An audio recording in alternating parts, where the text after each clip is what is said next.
आरक्षण म्हणजे गरिबी हटावचा कार्यक्रम करून टाकलेला आहे. आरक्षण म्हणजे गरिबी हटावचा कार्यक्रम नाही. भारतीय राज्यघटनेच्या 15(4) आणि 16(4) मध्ये डॉक्टर बाबासाहेब आंबेडकर म्हणतात आरक्षण 2 अटी पूर्ण केल्यानंतर मिळतं. पहिली अट, those who are adequately not represented, ज्यांना पुरेसं पर्याप्त प्रतिनिधित्व मिळालेलं नाही त्यांनाच फक्त आरक्षण मिळू शकतं. ज्यांच्या हातात सत्तेच्या सगळ्या नाड्या आहेत, ज्यांच्या हातात सत्तेच्या सगळ्या किल्ल्या आहेत, त्यांना आरक्षण नाही मिळत. नंबर 1 आणि नंबर 2, बाबासाहेब म्हणतात those who are the members of the schedule caste, schedule tribe किंवा और socially and educationally backward classes.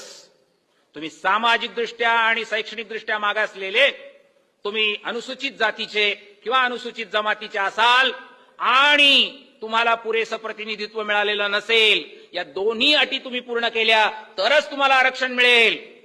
आणि हे सगळे पटेल असू द्यात, जाट असू द्यात, गुज्जर असू द्यात, मराठा असू द्यात, त्यांचं आर्ग्युमेंट काय आहे? आमच्यात गरीब आहेत.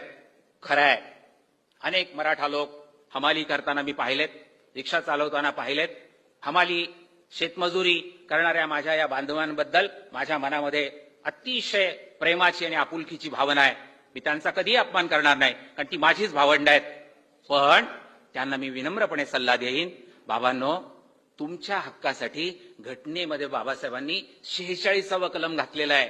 46व्या कलमामध्ये बाबासाहेबांनी सांगितलंय की जे जे नाडलेले आहेत, जे जे दुर्बल आहेत, आर्थिकदृष्ट्या दुर्बल आहेत, सामाजिकदृष्ट्या दुर्बल आहेत, शैक्षणिकदृष्ट्या दुर्बल आहेत, त्या सगळ्यांसाठी शासनाने काम केलं पाहिजे, शासनाने संरक्षण पुरवलं पाहिजे.